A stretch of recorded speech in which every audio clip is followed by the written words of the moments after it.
You know that translation app on your phone? We've all got one. It's great for vacations, right? But what if I told you that very same app has a secret life as an absolutely mission critical tool for global business? Well, today we're going to dive into how going offline became the ultimate enterprise advantage. Okay, picture this. You're overseas in the final stages of a massive, multi-million dollar negotiation. The entire deal, literally everything, is hinging on this one conversation. You have to have clear, instant communication. And then it happens. The Wi-Fi drops. Your cell signal just vanishes.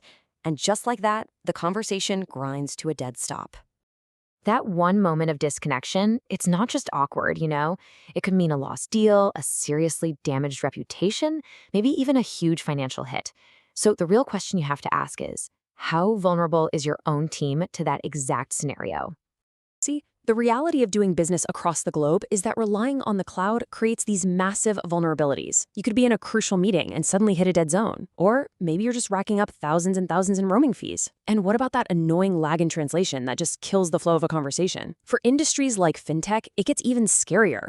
We're talking sensitive financial data floating around on a public server, or your essential tools getting completely blocked by a country's firewall. Believe me, these aren't just little inconveniences. They are major enterprise-level crises. But here's the cool part. That exact set of problems, it sparked a quiet revolution right there in our pockets. The tech had to evolve to handle these high-stakes challenges. It had to move all that intelligence from some distant cloud server directly onto the device you're holding in your hand.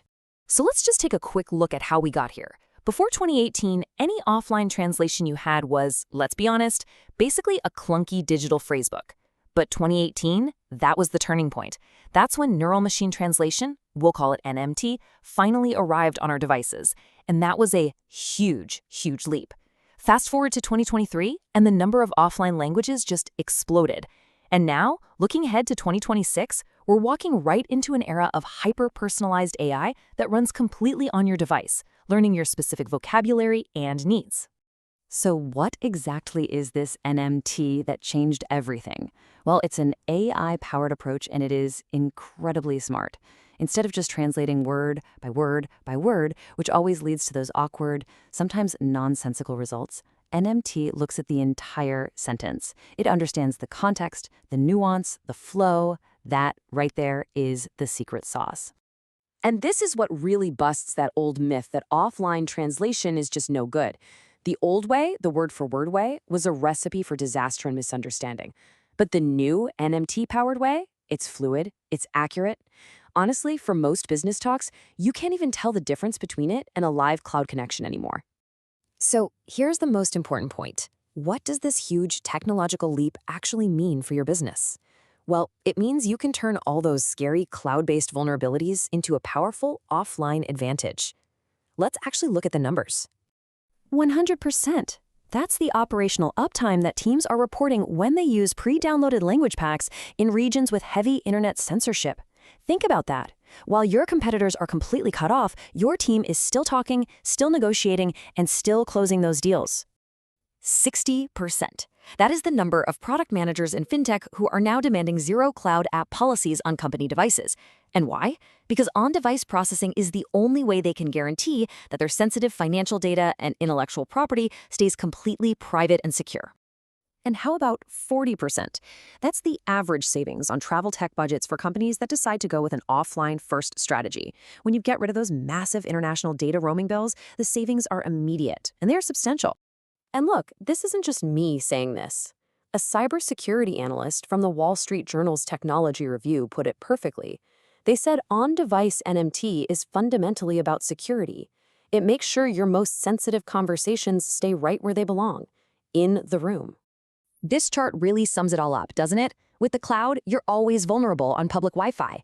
On device, it's 100% private, a totally closed loop. The cloud means crazy high roaming fees. On device means zero data charges. From reliability to that annoying lag, in every single category that matters for business, on-device NMT just wins. It's not even a contest. Okay, so the advantage is crystal clear. But how do you actually make this happen? Well, the good news is it's incredibly easy. It's a simple 3-step playbook that basically any operations director can roll out, like, tomorrow. First, you just identify the key regions your teams are traveling to. Simple enough. Second, before they even think about leaving the office, they use your secure company Wi-Fi to pre-download the language packs they need, and they're surprisingly small files. And third, and this is the crucial final step, have them test it. Tell them to put their phones in airplane mode just to verify that everything works perfectly before they're on the ground. It's simple, it's secure, and it's incredibly effective. And this technology, it's not just powerful today. It's continuing to evolve at a blistering pace. It's opening up possibilities that just a few years ago we could only dream of. The next frontier is actually already here, augmented reality. Just think about it. Using your phone's camera to instantly translate text on real-world objects, completely offline. For a supply chain manager, that means instantly scanning and understanding foreign shipping manifests. For an engineer, it means looking at complex machinery schematics and knowing exactly what they say. The potential here is absolutely enormous. So all of this leaves us with one final and I think crucial question. In a world where connectivity is never, ever guaranteed, but clear communication is always critical, is your strategy built for the idealized world of the cloud? Or is it built for the reality of global business?